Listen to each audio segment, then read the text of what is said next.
Ayúdanos a difundir este mensaje. Visita amorfraternal.org/donaciones. Estás escuchando El Rey que no ves, una serie de estudio bíblico del libro de Apocalipsis. Vamos a poner este tiempo en las manos del Señor. Padre, te damos muchas gracias también por tu palabra, Señor, porque sabemos que tú nos has dejado tu palabra como una luz, como una lámpara, Señor, en nuestro camino.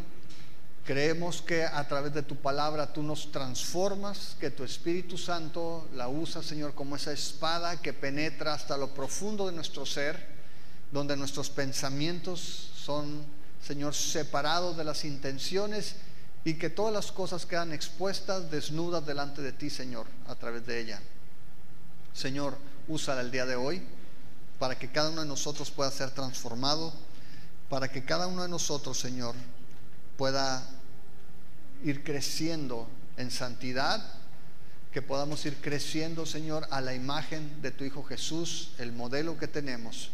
Y te pedimos, Padre, para que como iglesia tú abras nuestro corazón, que podamos ser una iglesia fiel delante de ti, una iglesia, Señor, que no niega tu nombre, una iglesia, Señor, que guarda tu palabra. Te lo pedimos, Padre, en el nombre de Jesús. Amén. Vamos a estar en el libro de Apocalipsis, en el capítulo 3, y vamos a estar estudiando del verso 7 al verso 13. Entonces, por favor, acompáñame del 7 al 13.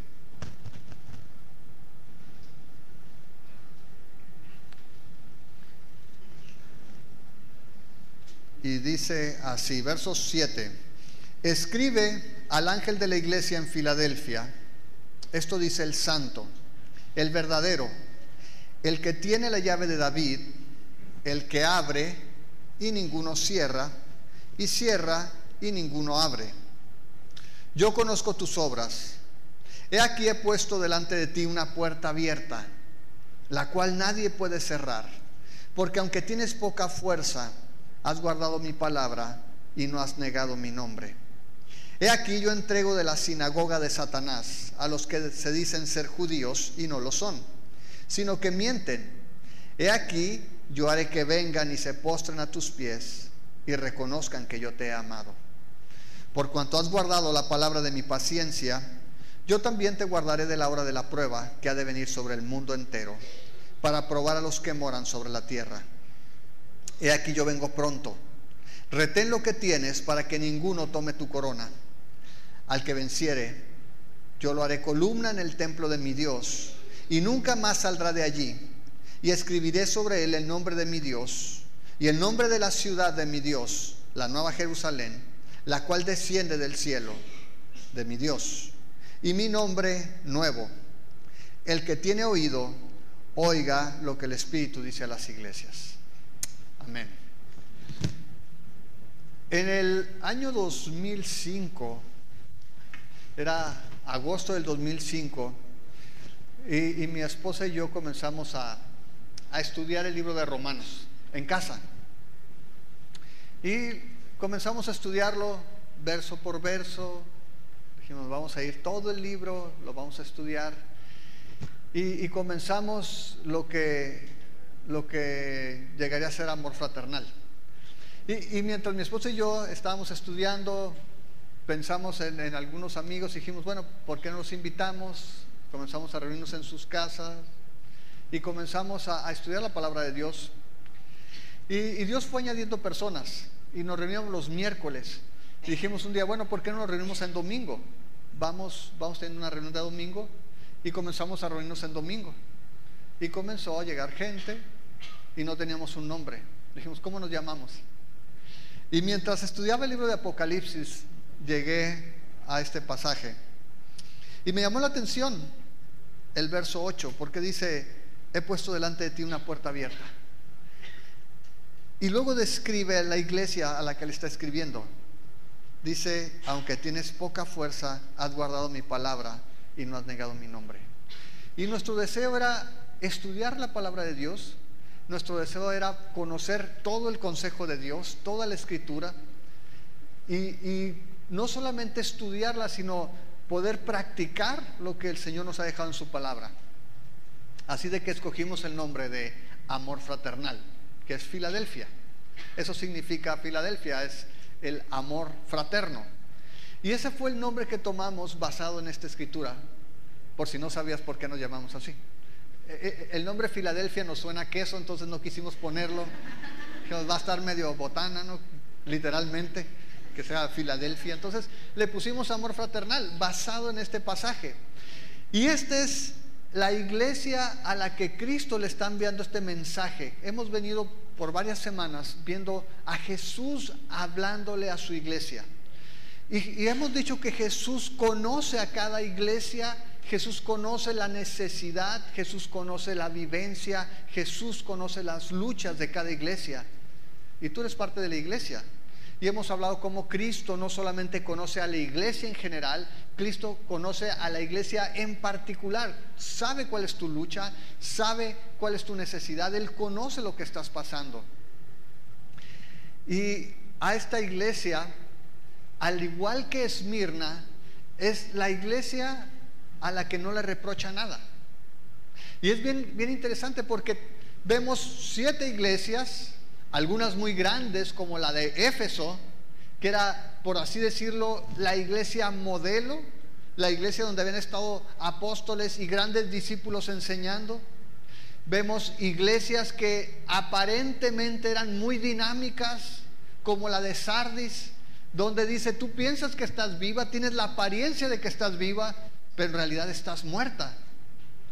Vemos iglesias que estaban pasando por luchas, por persecución, iglesias que tenían al enemigo en casa con falsas doctrinas, con falsas profetisas, enseñando doctrinas de demonios. Y de repente entre todas estas iglesias está la iglesia de Filadelfia. Y esta iglesia estaba ubicada en una ciudad que se llamaba Filadelfia precisamente. Y esta iglesia habitaba una ciudad que era estratégica. La ciudad de Filadelfia era la puerta de entrada hacia Asia Menor, hacia las regiones en Asia Menor. Y estaba ubicada en una región volcánica, de tal manera que tenía sus beneficios porque tenía un suelo muy fértil, había muchos viñedos, así como Caborca, ¿no? Había muchos viñedos, tenía una producción muy rica gracias al suelo que tenía. Pero por otra parte temblaba mucho. Era una región donde continuamente había sismos. De hecho, había habido uno tan fuerte que había destruido no solamente la ciudad de Filadelfia. Si ustedes recuerdan, Sardis tenía esa reputación también porque había sido destruida por el mismo terremoto que destruyó Filadelfia. De hecho, ese terremoto destruyó 12 ciudades en la región. Pero precisamente Filadelfia estaba asentada en esa zona de mayor actividad. Ahora, esta ciudad de Filadelfia estaba precisamente ubicada en una encrucijada de rutas comerciales que llevaban a diferentes regiones, decíamos, como Misia, Lidia y Frigia. Y era prácticamente en la ruta del correo imperial. Ya vimos que las 7 ciudades estaban en la ruta del correo imperial, pero precisamente esta ciudad de Filadelfia tenía varias rutas que cruzaban en esa ciudad. Entonces era una ciudad estratégica. Ahora, era una ciudad estratégica para lo que era la evangelización de la cultura griega.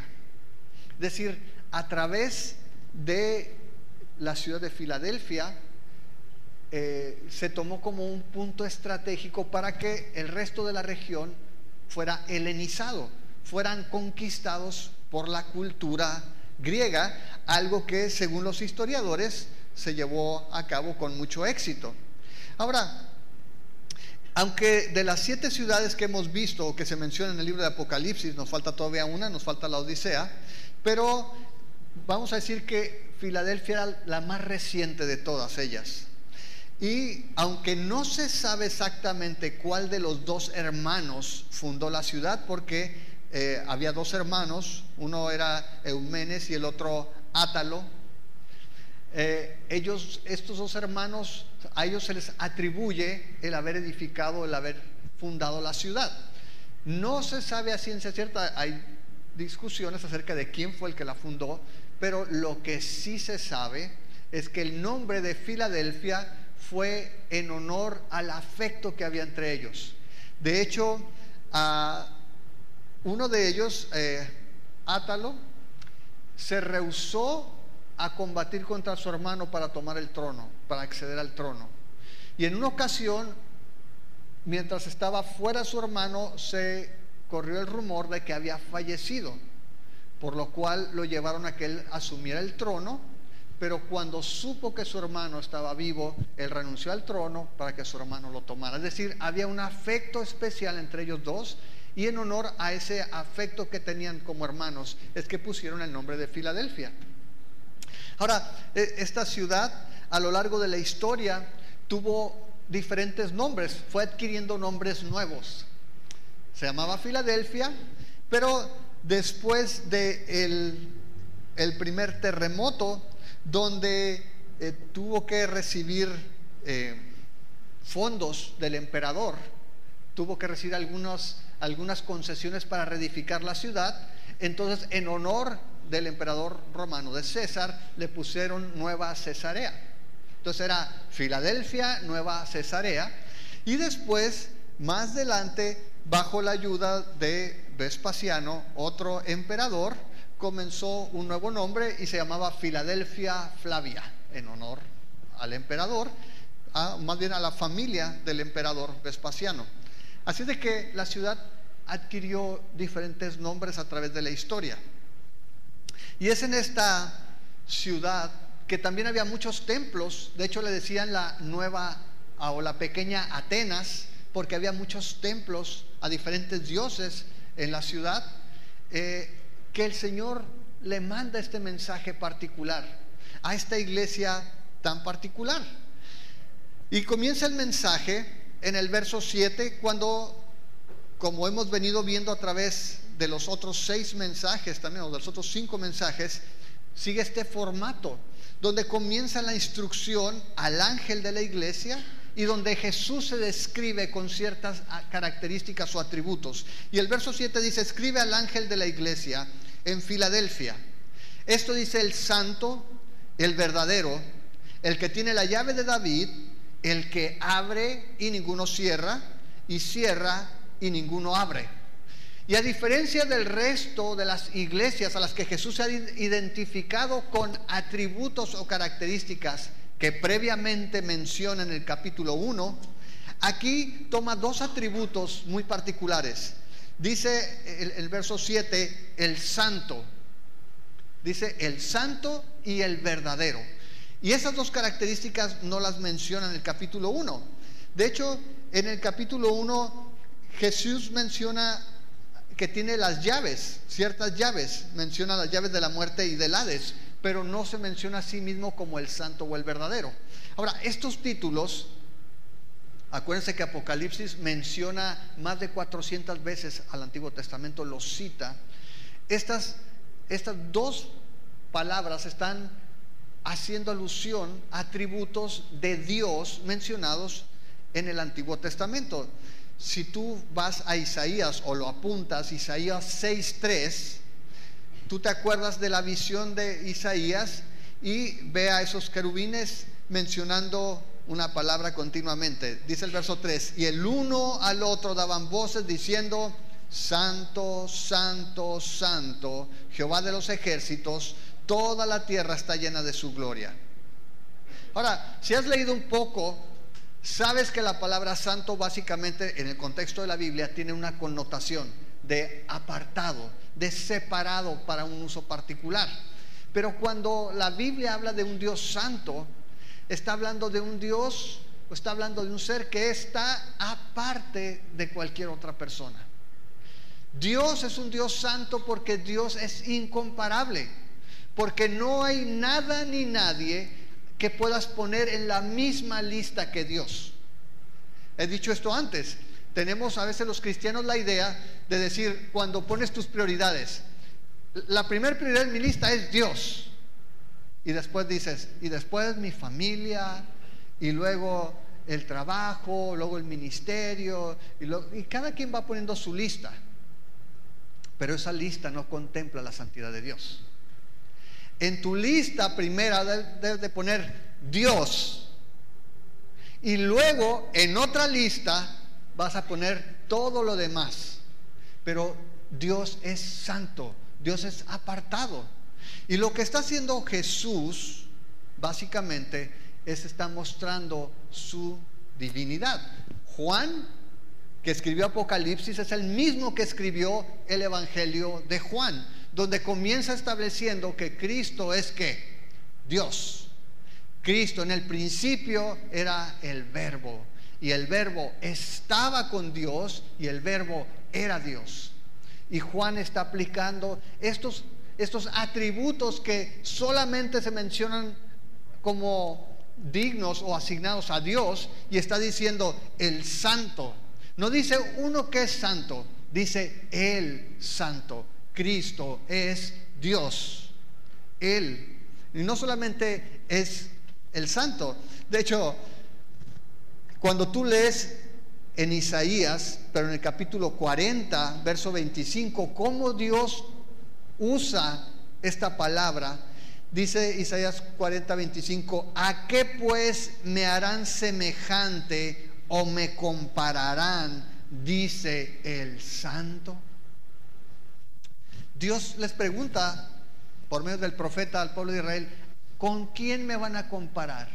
¿A quién me van a hacer semejante si yo soy santo, apartado, separado, inigualable, único? Jesús se menciona como el santo, pero también dice el verdadero. El verdadero. Y con esto lo que quiere decir es el único santo y el auténtico, el verdadero. No es un Dios pirata.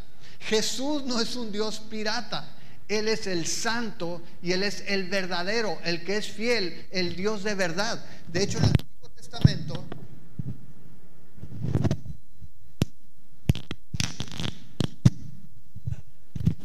perdón, mira hasta dónde vino a parar.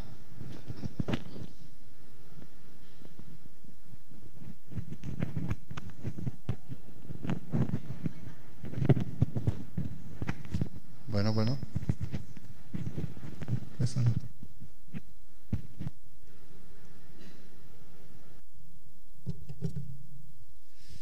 Bueno, se veía muy pro, pero se me cayó. Ok, no solamente se está mencionando a sí mismo como el santo, sino también como el verdadero. Y Jesús quiere dejar en claro que el Hijo de Dios es Dios y tiene todos los atributos de Dios, y es Él el que le está escribiendo a esta iglesia, es el que le está dando el mensaje. Ahora, ¿cuál es el mensaje? De hecho, menciona allí en el capítulo 7, en el versículo 7, esto dice el santo, el verdadero, el que tiene la llave de David, el que abre y ninguno cierra, y cierra y ninguno abre. Y este pasaje nuevamente está haciendo alusión a un pasaje del Antiguo Testamento que está en Isaías 22, 22. En Isaías 22, si tú lo lees desde el versículo 15, está hablando acerca de un mayordomo que estaba en el palacio, a cargo del palacio.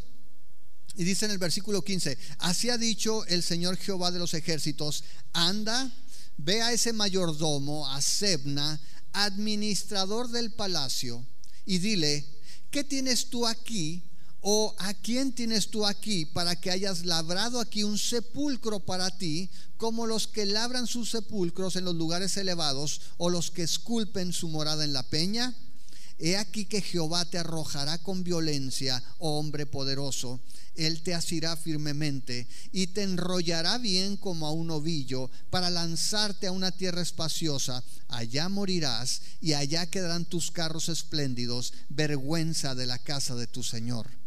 Y mira el verso 19: yo te depondré de tu puesto y te eliminaré de tu posición. Sucederá en aquel día que yo llamaré a mi siervo Eliaquim, hijo de Hilquías, le vestiré con tu túnica y le ceñiré con tu cinturón. En sus manos entregaré tu autoridad y él será el padre de los habitantes de Jerusalén y de la casa de Judá. Pondré sobre su hombro la llave de la casa de David. Él abrirá y nadie cerrará. Él cerrará y nadie abrirá. Así es que en el contexto, en Isaías se está hablando de un mayordomo. Primero, un mayordomo infiel. Sebna, que se estaba haciendo una tumba dentro del palacio, que estaba aprovechándose de su posición, que estaba usando mal los recursos que pertenecían al rey. Y entonces el Señor le dice: te voy a quitar del puesto y voy a poner a Eliaquim, y él va a tener la llave sobre su hombro. Ahora, en ese contexto, la llave le daba acceso a todo. ¿Qué? ¿Era el mayordomo de qué? Del palacio. Estaba hablando, tú vas a tener acceso a todos los recursos del palacio. Y esa idea, esa figura de un mayordomo fiel, es la que está aplicando Juan a Jesús. Y dice: sabes, Cristo es el que tiene la llave del palacio. Él es el que tiene acceso a todos los recursos. Él es el que puede entrar a todos los tesoros, a todas las cámaras. Que en este contexto está hablando del reino. Cristo es el administrador. Él es el que abre la puerta y nadie puede cerrar. Él es el que cierra la puerta y nadie puede abrir. Esa es la primera descripción de Jesús, que en esto básicamente pudiéramos entenderlo como la llave del reino. Cristo es el que abre. Es más, Cristo no solamente tiene la llave, Cristo es la puerta, Cristo es el camino, Cristo es el único medio por el cual tú, yo y cualquier persona puede entrar a este palacio. Es el único que nos puede dar la entrada al reino. Ahora, ¿por qué era relevante para esta iglesia un mensaje de este tipo? Porque más adelante vamos a ver que estaba otra sinagoga de Satanás, como en Esmirna. Otra vez, judíos que estaban oprimiendo a los creyentes, judíos que se decían ser los herederos de Dios, la familia de Dios, la descendencia de Abraham, pero que estaban expulsando quizás a los creyentes de origen judío, que les prohibían el acceso a la sinagoga.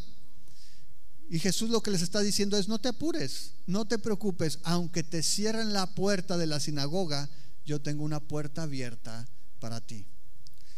Todo aquel que se acerca a Cristo se está acercando al único que puede abrir la puerta y que tiene acceso a todos los recursos del reino. No solamente tenemos entrada, tenemos acceso a todos los cuartos por medio de Cristo. Cristo es el que tiene la llave, Él es el que cierra, nadie puede abrir, Él es el que abre y nadie puede cerrar. ¿Ok? Entonces Jesús se identifica de esa manera.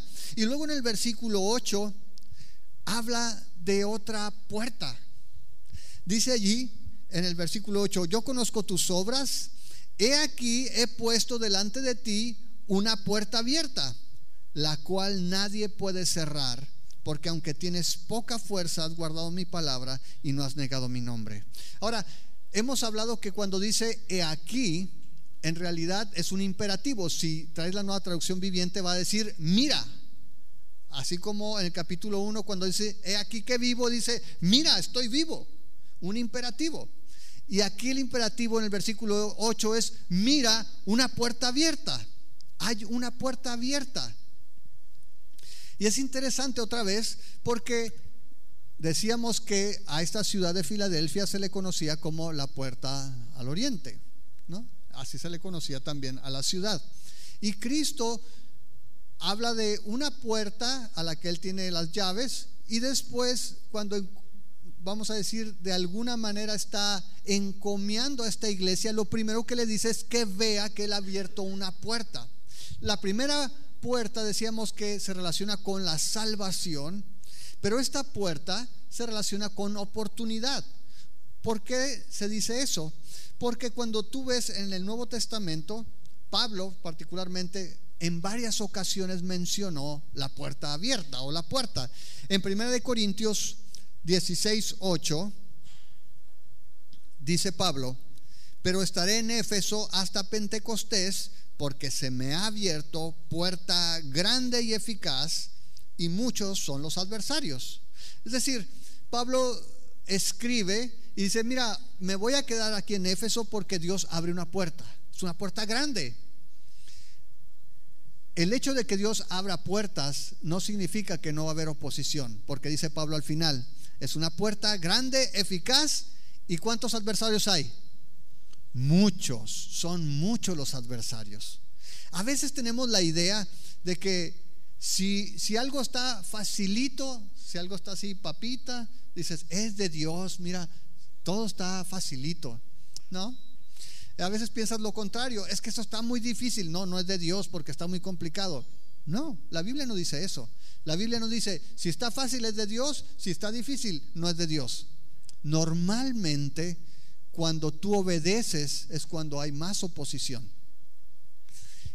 Y cuando Pablo dice hay una puerta grande, hay una puerta eficaz, y los opositores, los enemigos son muchos. Ahora, en 2 Corintios capítulo 2 verso 12, nuevamente Pablo escribiendo dice: cuando llegué a Troas para predicar el evangelio de Cristo, aunque se me abrió puerta en el Señor, no tuve reposo en mi espíritu por no haber hallado a mi hermano Tito. Así, despidiéndome de ellos, partí para Macedonia. Otra vez, puerta abierta, dice, pero no tenía paz, no estaba mi hermano y tuve que ir a buscarlo. Colosenses 4 verso 2 dice: perseveren en la oración, velando en ella con acción de gracias, orando también al mismo tiempo por nosotros, para que el Señor, ¿qué? Nos abra puerta. ¿Sí traen Biblia? ¿Sí la están usando?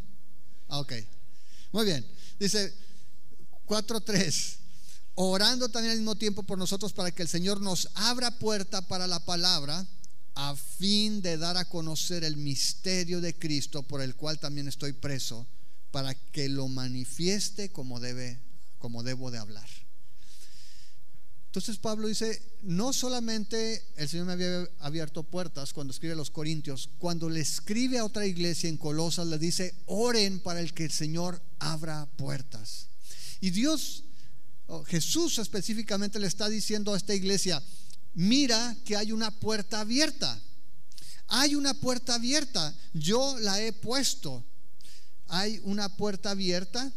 Y es interesante porque cuando habla de esta puerta le dice, delante de ti una puerta abierta, la cual nadie puede cerrar. Hay una oportunidad que ha abierto, nadie la puede cerrar. Y es curioso porque se lo dice a una iglesia que no tiene fuerza. Le dice, porque aunque tienes poca fuerza, has guardado mi palabra y no has negado mi nombre. ¿Y se acuerdan de Sardis? Otra vez, una iglesia que tenía apariencia de vida. Dice, tú tienes fama de que estás viva, pero estás muerta. Tienes muchas actividades, haces muchas cosas, pero no hay vida espiritual. Y a esta iglesia que le dice, tienes poca fuerza, tienes una oportunidad delante que nadie puede cerrar. Ahora, qué curioso, porque si tú recuerdas el mensaje a la iglesia de Esmirna, cuando le escribe allí, le dice en el capítulo 2, verso 9, yo conozco tus obras y tu tribulación y tu pobreza, pero tú eres rico. A la iglesia pobre, el Señor le dice, ¿sabes qué? Tú eres rico. A la iglesia pequeña le dice, tienes poca fuerza, pero hay una puerta abierta delante de ti, hay una oportunidad delante de ti. Y sabes que el Señor dirige estos mensajes a una iglesia pobre y a una iglesia débil, nos debe de llenar de mucha tranquilidad, porque así es como debe hacerse la obra del Señor. Si la obra de Dios la queremos hacer con recursos y con riqueza y con nuestras propias fuerzas, entonces no es la obra de Dios, es la obra de nosotros. Si alcanzar grandes cosas para Dios implica que tú vas a hacerlo con tus recursos, con tu fortaleza, con tu voluntad, entonces estás haciendo tu obra, no la obra de Dios. La obra de Dios se tiene que hacer con sus recursos. Y cuando no tenemos fuerza, es cuando el Señor se glorifica. Eso es lo que le dijo el Señor a Pablo. Cuando el Señor le dice a Pablo: bástate mi gracia. ¿Por qué? Porque mi poder se perfecciona en tu debilidad. Así de que esta iglesia pequeña, esta iglesia que no tenía la fama de las otras iglesias, no era rica como la Odisea, no era famosa como la de Éfeso, no era muy activa como la de Sardis, a esta iglesia el Señor le dice: hay una puerta abierta delante de ti. No tienes fuerza, tienes poca fuerza, de hecho le dice, pero dos cosas importantes: has guardado mi palabra y no has negado mi nombre. Qué importante que nosotros entendamos eso. ¿Se acuerdan cuál era el problema en Sardis? Bueno, Sardis tenía todos los problemas, pero ¿se acuerdan lo que les dice en el mensaje particular? Les dice allí, cuando habla de la única cosa buena, les dice que hay algunos que no han manchado. Dice el verso 4, en el capítulo 3, verso 4: tienes unas pocas personas en Sardis que no han manchado sus vestiduras y andarán conmigo en vestiduras blancas.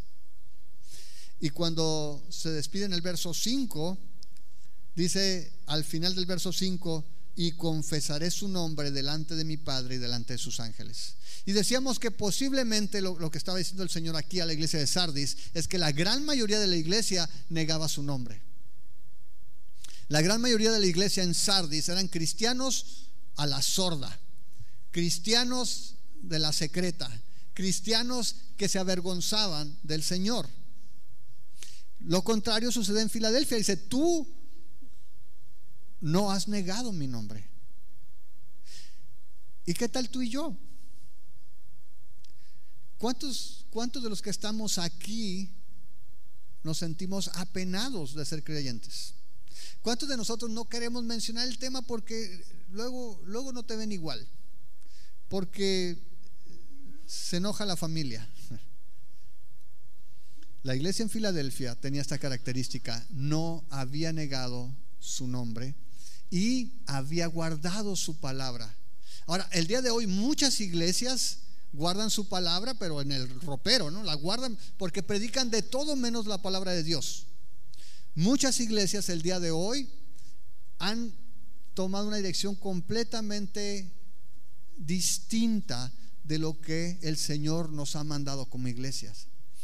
Y la iglesia el día de hoy muchas veces está enfocada en hacer mejores ciudadanos, en hacer mejores padres, en generar campeones, gente que alcance sus sueños, gente que sea exitosa. Pero aquí lo que vemos en los mensajes es que nunca ha sido el objetivo de la iglesia crear gente famosa, gente exitosa o gente feliz. El llamado es para que haga discípulos fieles. Y esa es la característica de esta iglesia. No es famosa, no es rica, no es grande, pero es fiel. Y el Señor le está diciendo: ¿sabes qué? Aunque no tienes mucha fuerza, no te has avergonzado de mí, has mantenido el mensaje y hay una puerta abierta. ¿Para qué? Es una oportunidad para que otra gente conozca, para que otros puedan escuchar, porque ese es el propósito de la iglesia. Y así como Filadelfia había sido la puerta de entrada para la cultura griega, ahora el Señor Jesús está escogiendo esta ciudad para que sea la puerta de entrada al evangelio, para que otra gente pueda escuchar este mensaje, para que otros puedan conocer a Cristo, al santo y al verdadero. Y por eso la está animando. Ahora, cuando nosotros nos desviamos, nos puede suceder lo mismo que a Sardis. Sardis se enfocó tanto en las actividades y fue tan acomodada al mundo que terminó siendo inútil, una iglesia inútil, porque era inofensiva. Podemos enfocarnos a hacer muchas actividades, a ayudar a la gente y quedarnos solamente con el cascarón de lo que es la iglesia y no tener nada de sustancia por dentro. el Señor nos ha llamado para que seamos luz, y por eso las iglesias en Apocalipsis se identifican como lámparas. Y por eso la advertencia a Éfeso le dice: ¿sabes qué? Cuidado, porque tu lámpara puede ser quitada. Porque una iglesia, decíamos, que no tiene pasión, una iglesia que no tiene amor por el Señor, es una iglesia que tarde o temprano no va a brillar, no va a tener luz, no va a servir para nada. Pero también vemos que el enfoque en esta iglesia de Filadelfia es para que aproveche las oportunidades, no negando el nombre del Señor y guardando su palabra. Escuché una historia acerca de pescadores. De hecho, viene en un libro de Max Lucado. Dice: cuando los pescadores no pescan. Y dice que una vez le tocó ir con su papá a pescar. Y llegaron al lago donde iban a pescar, y el clima no les permitió que pescaran. Empezó a nublarse y viento, de tal forma que no pudieron meterse a pescar. Entonces dice que todos los pescadores se juntaron y se metieron, vamos a decir que se guarecieron juntos, ¿no? Dice que estaban ahí, empezaron a jugar juegos de mesa y empezaron a platicar. Pero dice que a medida que pasó el tiempo y los pescadores, en lugar de estar pescando, estaban adentro, escondidos ahí, refugiándose del clima, dice que la gente, los pescadores, empezaron a tener roces y empezaron a discutir entre ellos. Discusiones de pescadores: no, la última vez pesqué un pescado así, no, eso no es nada, yo lo pesqué así, ¿no? Y empezaron a discutir y empezaron a enojarse. El caso es que dice que se dio cuenta de cómo les afectaba no estar haciendo aquello a lo que iban a hacer. Y él escribe lo siguiente, dice: cuando aquellos que son llamados a pescar no pescan, ellos pelean. Cuando la energía que se supone iba a ser usada afuera es usada adentro, el resultado es explosivo. En lugar de lanzar redes, lanzamos piedras. En lugar de extender manos que ayudan, extendemos dedos que apuntan acusando. En lugar de ser pescadores de los perdidos, llegamos a ser críticos de los salvos. En lugar de ayudar al herido, herimos a los que ayudan. El resultado: cascarrabias en la iglesia. Y tristemente dice que eso sucede mucho cuando en las iglesias, en lugar de cumplir el llamado que tenemos de ser pescadores de hombres, nos juntamos y nos quedamos sentados solamente y empezamos a apuntar y a pelear y a murmurar, y todo nos parece mal, y empezamos a criticar al otro y empezamos a lastimarnos unos a otros. Y entonces dice: vienen las contiendas y se dividen las iglesias. ¿Por qué? Porque no estamos cumpliendo el propósito para el cual Dios nos ha llamado. Dios nos ha llamado a pescar. Dios nos ha llamado a ser discípulos, no a ser críticos de los que hacen discípulos, no a ser los que checan que todo esté bien entre los que hacen discípulos. Dios nos ha llamado a nosotros a seguir su ejemplo y pescar. Por ello Jesús le está diciendo: mira, la puerta está abierta. No olvides que será el propósito de la ciudad. Para la cultura griega, Dios la estaba tomando ahora para que el evangelio fuera predicado también. Yo no sé cuántas veces, lo veíamos la semana pasada, en este año tú le predicaste a alguien. Yo no sé cuántas personas tú invitaste. Y no lo pregunto para que te sientas mal, pero necesitamos entender que somos llamados a eso. Esa es la función de la iglesia. Jesús les dijo a los discípulos que ustedes iban a ser, ¿qué cosa? Luz de la tierra, sal de la tierra. Dios nos reunió y nos envió con un propósito.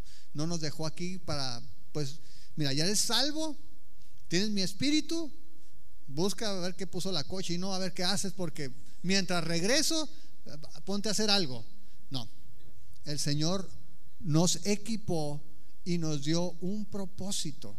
Nos dijo: vayan y hagan discípulos. Ahora, hemos dicho, eso no significa vayan a África a ser discípulos. La instrucción, el imperativo es hagan discípulos. ¿Y dónde? Mientras vas yendo por el camino, yendo a tu trabajo, yendo a la escuela, yendo a tu casa, haz discípulos. El imperativo no es ve, el imperativo es haz discípulos. ¿Ok? Ahora, decíamos que la puerta está abierta. ¿Eso significa que no va a haber oposición? No, no significa eso. De hecho, el versículo que sigue, el versículo 9, dice: he aquí, yo entrego de la sinagoga de Satanás a los que se dicen ser judíos y no lo son, sino que mienten. He aquí, yo haré que vengan y se postren a tus pies y reconozcan que yo te he amado. Es decir, a pesar de que Dios había abierto esa puerta, Jesús está diciendo: ¿sabes qué? Sí, la puerta está abierta y yo he visto la opresión que hay de parte de los judíos, falsos judíos, porque Pablo en Romanos nos dice que el verdadero judío es aquel que lo es en el corazón, no por nacionalidad. Y estos hombres judíos de nacimiento estaban, decíamos, echando fuera, estaban presionando a la iglesia, a los creyentes, y Jesús le da una promesa. No le dice: los voy a quitar. Dice: ellos van a reconocer que yo te he amado. Y es bien interesante porque nuevamente está haciendo alusión a pasajes del Antiguo Testamento. En Isaías 60:14 hay la promesa de que los gentiles un día van a ir y van a reconocer a Israel como pueblo de Dios. Isaías 60:14 dice: y vendrán a ti humillados los hijos de los que te afligieron, y a las pisadas de tus pies se encorvarán todos los que te escarnecían, y te llamarán ciudad de Jehová, Sión del Santo de Israel. Pero aquí Jesús está diciendo lo contrario. Jesús está diciendo: aún los judíos falsos, judíos de nacimiento pero no de corazón, ellos van a venir, se van a encorvar, van a reconocer que yo te he amado a ti. ¿A quién está diciendo eso? A la iglesia. A la iglesia. Los judíos falsos van a ser humillados. Es decir, el Señor Jesús va a vindicar a su iglesia, va a mostrar su amor por la iglesia. No le está diciendo que va a quitar a los enemigos, le está diciendo: mira, yo voy a vindicarte, yo voy a mostrar mi amor por ti. En Isaías 45:14 y 49:23 son semejantes. Hablan de cómo las naciones se iban a acercar a Jerusalén o a Israel, iban a mostrar ese reconocimiento de que Dios tenía un favor especial sobre ellos. Pero aquí el Señor lo está haciendo al revés. Está tomando esas promesas y adjudicándoselas a la iglesia, en este caso en Filadelfia, como una vindicación del amor que Dios ha expresado por su iglesia. ¿Ok? Ahora, seguimos adelante y dice el verso 10: por cuanto has guardado la palabra de mi paciencia, yo también te guardaré de la hora de la prueba que ha de venir sobre el mundo entero, para probar a los que moran sobre la tierra. Ahora, este pasaje es controversial porque algunos lo toman como un pasaje para afirmar que en Apocalipsis se habla del rapto. Si no has escuchado la palabra rapto o arrebatamiento, básicamente es la idea de que el Señor Jesús va a venir por su iglesia y la va a llevar a su presencia en el tiempo de lo que la Biblia denomina la gran tribulación, un periodo particularmente de 3 años y medio de una tribulación intensa en el mundo. Algunos dicen que pudiera ser. ¿Por qué? Dice, aquí lo ven de una manera global, dice: tú has guardado la palabra de mi paciencia, yo también te guardaré de la hora de la prueba. Y como dice que ha de venir sobre el mundo entero para probar a los que moran sobre la tierra, toman esas dos frases, el mundo entero y los que moran sobre la tierra, para decir: esto está hablando del rapto. ¿Por qué? Capítulos más adelante vamos a ver cómo empieza a hacer una distinción Juan, mostrando lo que sucede en el cielo y lo que sucede en la tierra. Y entonces consideran que al mencionar esto está hablando de aquellos que no son creyentes y que van a pasar por esta tribulación, por este tiempo de angustia en el futuro. Además, dice, el conflicto no es solamente sobre una región, sino que dice el mundo entero. Entonces algunos dicen, ¿sabes qué? Está hablando del rapto. Nosotros en Calvary Chapel creemos en el rapto, es decir, nuestra escatología, nuestra perspectiva de los últimos eventos que maneja la Biblia. Creemos en el rapto pretribulacionista, es decir, creemos que Cristo, antes de que venga este tiempo de tribulación, Cristo va a levantar a su iglesia. Sin embargo, nadie puede afirmar una postura única, es decir, no podemos decir que no haya otras posibilidades. Otra posibilidad que mencionan es que lo que está diciendo Jesús aquí no es que va a levantar a la iglesia, sino que la va a fortalecer para que pase por la tribulación. Y no se refiere únicamente a la gran tribulación, sino a las diferentes etapas de persecución que ha habido en la iglesia y que ya habían experimentado algunas iglesias en la época que fue escrito Apocalipsis. ¿Sí quedó claro? Espero no haberlos confundido más.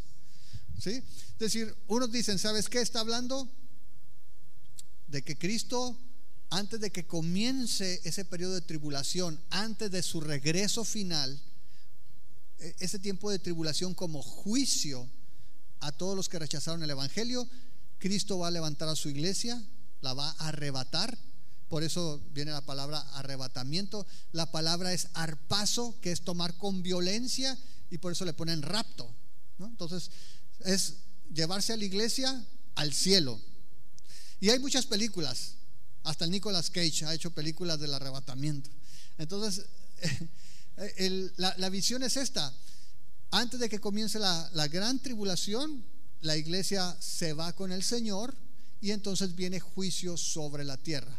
Esa es una posición. La otra es, no, la iglesia pasa por la tribulación, pero el Señor le da la gracia, aquí lo está prometiendo, de que la va a librar, en el sentido de que va a salir adelante aún en medio de la tribulación. ¿Quedó más claro? Por favor. Ok. Entonces, lo que está haciendo el Señor es le está prometiendo que la va a llevar, sea que se la lleve o sea que pase por la tribulación, el Señor le está garantizando que la va a proteger. ¿Ok? Como lo ha hecho a través de la historia. Muy bien. Ahora, en el verso 11 le da un recordatorio y le dice: he aquí, yo vengo pronto. Yo vengo pronto. Y Jesús usa esta frase continuamente en Apocalipsis, lo vamos a ver. De hecho, así comienza el libro y así termina el libro. ¿Has visto eso? ¿Se acuerdan? Cuando vimos el capítulo 1 vimos que si tú vas a Apocalipsis, vete al capítulo 22.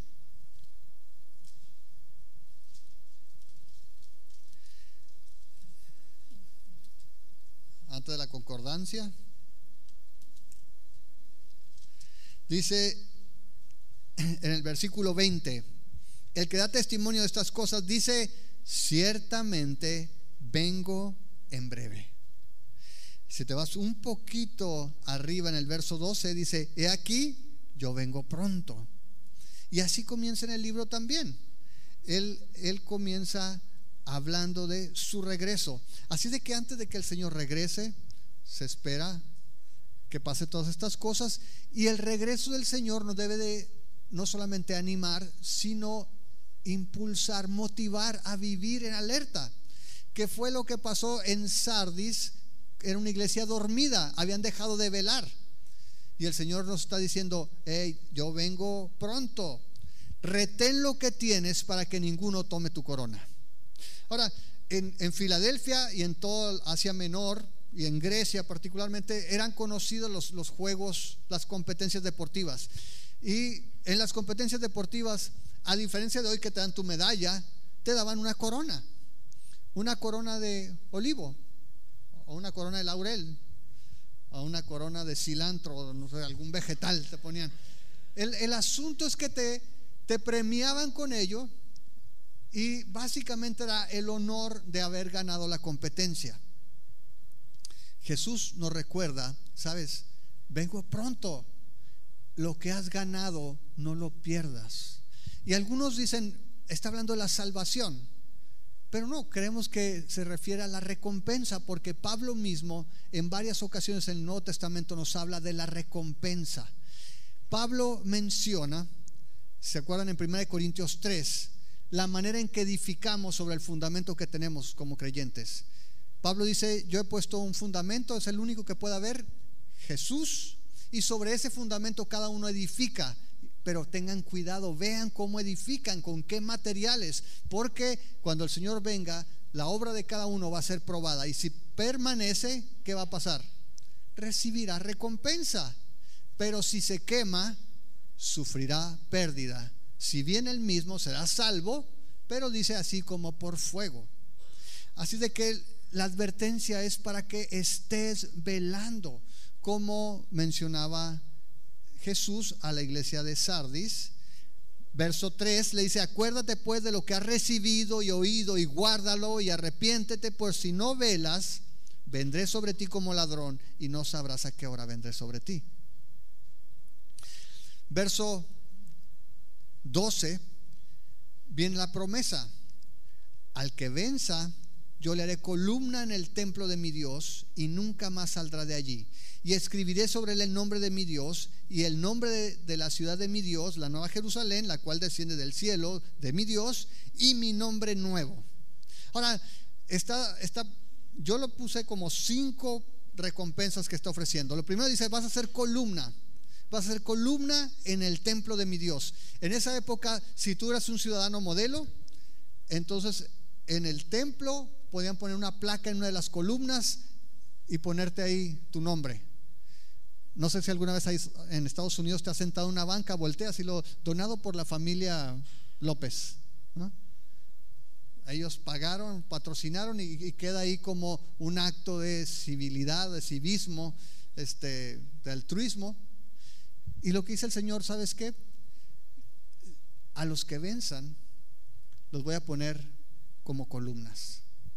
Acuérdate que había muchos templos, decíamos, en Filadelfia, y básicamente la columna era un reconocimiento por tu servicio, un honor, que tú seas parte del templo, un reconocimiento. Ahora, no es cualquier templo, es el templo de mi Dios, es el templo escatológico, cuando el Señor regrese en la ciudad nueva, en la nueva creación. Sabemos que no va a haber un templo como tal, pero está hablando del privilegio de ser parte de lo que Dios ha hecho. La segunda cosa de la que habla allí es bien interesante, porque dice, cuando menciona en el verso 12, dice: será columna en el templo de mi Dios y nunca más saldrá de allí. ¿De qué está hablando con eso? Nunca más saldrá de allí. Básicamente está hablando de estabilidad, está hablando de permanencia. ¿Por qué? Porque ¿te acuerdas que mencionamos que Filadelfia estaba en una zona volcánica? Con los terremotos, los ciudadanos de Filadelfia iban a trabajar a Filadelfia y en la noche se iban a los alrededores de la ciudad. ¿Por qué? Porque tenían temor de los temblores. Entonces hacían sus casas a las afueras de la ciudad, y era ir y venir. Como en el DF, que vives en Toluca y trabajas en el DF, no por los terremotos, no cabes, pero es una pela.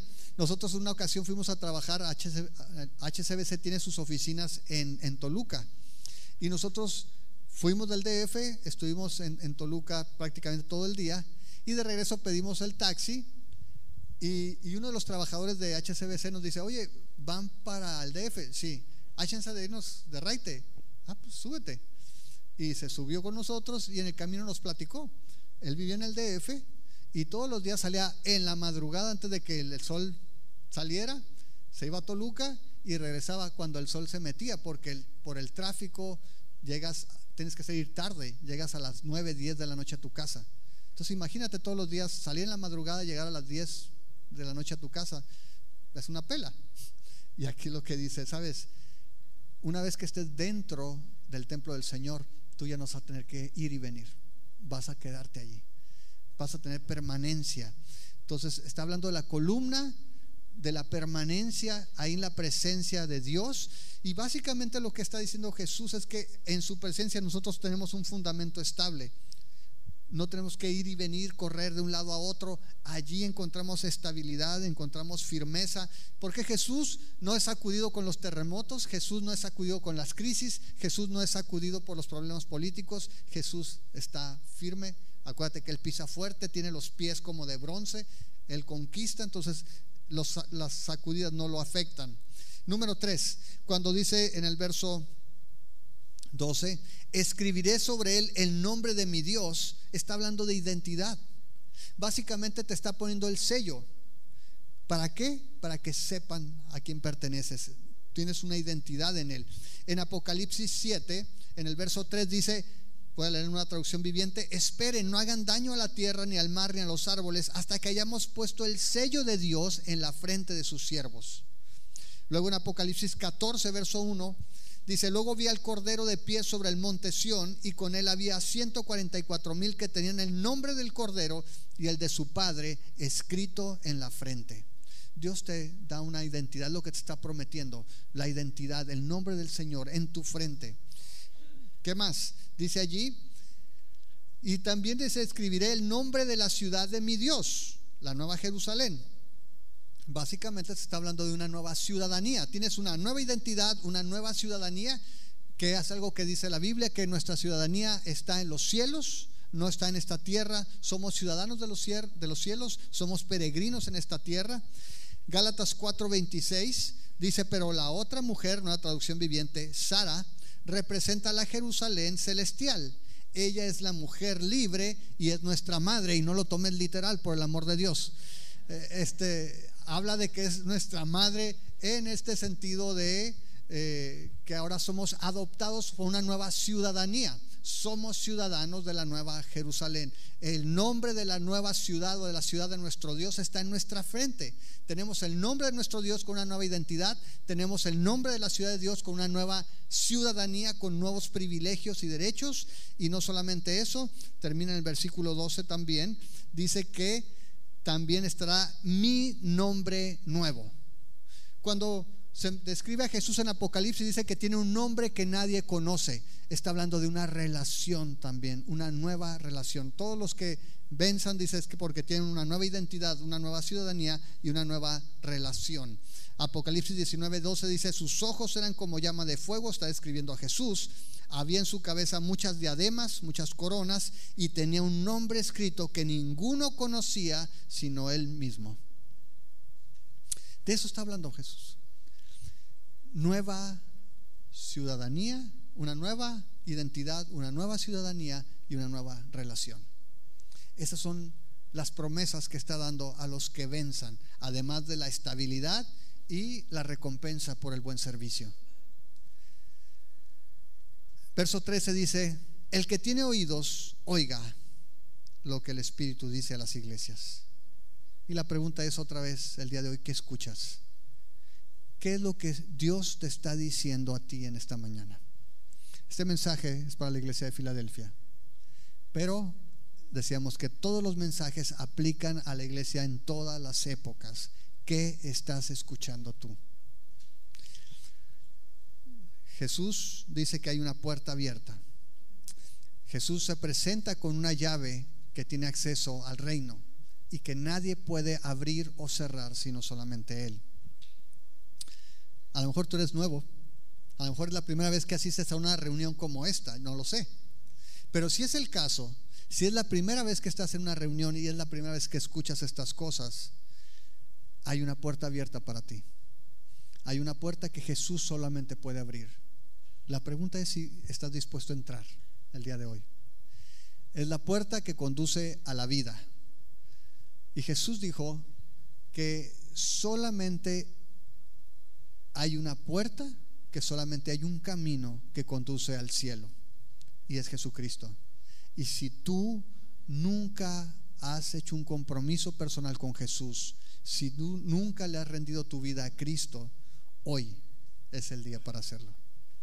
Hoy tú puedes voltear. Acuérdate que las cosas no son como las vemos, las cosas no son lo que parecen. Apocalipsis nos revela la realidad espiritual que está presente el día de hoy. Cristo está en medio de nosotros y a través de la fe podemos verlo. Y Cristo está diciendo: hay una puerta abierta delante de ti. Si tú quieres tener una relación personal con Cristo, si tú quieres que tus pecados sean perdonados, si tú quieres tener vida eterna, necesitas entrar. Y si tú tienes más de una vez visitándonos, si tú has hecho algún compromiso con Jesús en algún momento, Dios nos dice en su palabra que hay una puerta abierta. Cristo nos está invitando a que veamos la puerta de la oportunidad que Él ha abierto y que nadie puede cerrar. Y aunque tienes poca fuerza, y aunque como iglesia tengamos poca fuerza, no es lo importante. Lo importante es que Él abrió la puerta. Lo importante es que Él tiene la llave de los recursos que tú y yo no tenemos. Y te voy a invitar para que no te vayas de aquí sin pensar en 10 personas a las que te gustaría ver como columna del templo. 10 personas a las que quisieras encontrar con un nuevo nombre, con una nueva identidad, con una nueva ciudadanía, con una nueva relación con Jesús. Seguramente conoces a 10 personas o más que no han conocido a Cristo. Y no nos vamos a ir el día de hoy sin antes orar por ellas y pedir al Señor que nos dé el denuedo para entrar por esa puerta de la oportunidad y que otras personas puedan conocer al único santo y al único verdadero, que es Jesús. ¿Nos ponemos de pie?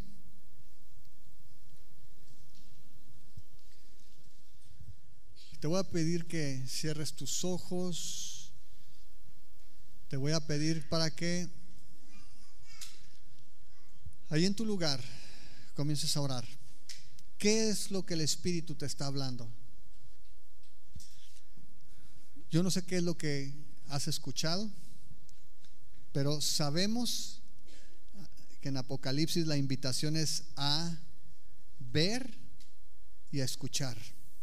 Y hemos dicho que necesitamos aprender esta disciplina de escuchar a Dios, porque solamente cuando somos obedientes a Él podemos agradarle. Y el mensaje el día de hoy de Jesús es: mira, aquí hay una puerta abierta, yo la he puesto delante de ti. Y si tú es la primera vez que vienes o es la primera vez que escuchas este mensaje, quiero decirte que todos los hombres, todos los que estamos aquí, hemos fallado a Dios. De hecho, la humanidad completa ha fallado a Dios. Todos los hombres le hemos quedado mal porque todos somos pecadores. No hay uno solo bueno, dice Romanos 3. Todos necesitamos un Salvador. Todos estamos afectados hasta lo más profundo de nuestro ser por causa del pecado. Y no hay forma de que nosotros podamos salvarnos a nosotros mismos. Necesitamos un Salvador. Y Jesús es el que vino a morir en la cruz por tus pecados. Cristo murió para que tus pecados fueran cargados sobre Él, para Él pagar tu deuda y la mía en la cruz, y que su vida perfecta de obediencia a Dios fuera abonada a nuestra cuenta, para que tú y yo, por medio de la fe, pudiéramos ser puestos en una relación correcta con el Padre. Si tú nunca le has rendido tu vida a Jesús, el día de hoy tú puedes acercarte a Él, reconociendo que has pecado, pidiendo perdón por los pecados, porque la Biblia nos enseña que Él es fiel y justo para perdonar nuestros pecados y para limpiarnos de toda maldad. ¿Qué tienes que hacer? Confesar tus pecados a Él y reconocer que necesitas un Salvador. Poner tu confianza en lo que Jesús hizo en la cruz y no en lo que tú puedes hacer. Y Él está listo, dispuesto para perdonar, para salvar. Y si tú ya eres cristiano, si tú tienes tiempo caminando con Él, ora por tu familia que no conoce al Señor. Ora por tus amigos que no conocen al Señor. Ora por tus vecinos, tus compañeros de trabajo, tus compañeros de escuela. Ora para que el Señor te dé valor, te dé denuedo, que Él ponga la palabra para que tú puedas hablar a la necesidad que tienen. Porque se ha establecido que el hombre muera una sola vez y después de esto el juicio, porque no hay segundas oportunidades una vez que has muerto, y porque el Señor es el que abre la puerta. Él es el que ha abierto la puerta y nadie la puede cerrar. Y no importa si eres débil. De hecho, dice la Biblia que Él escogió lo débil, lo vil, lo menospreciado del mundo, porque así Él es glorificado. Y Él pone este tesoro en vasos de barro para que la gloria, la excelencia sea de Él y no de los vasos. No depende de nosotros, depende de su poder, pero Él lo ha puesto en nosotros para que tú y yo lo hagamos, para que tú y yo prediquemos de esta buena noticia. Ora por esas personas mientras adoramos al Señor. Escuchaste El Rey que no ves, una serie de estudio bíblico del libro de Apocalipsis. Encuentra más estudios bíblicos en amorfraternal.org. Síguenos en redes sociales, Instagram, YouTube y Facebook.com/amorfraternal.org.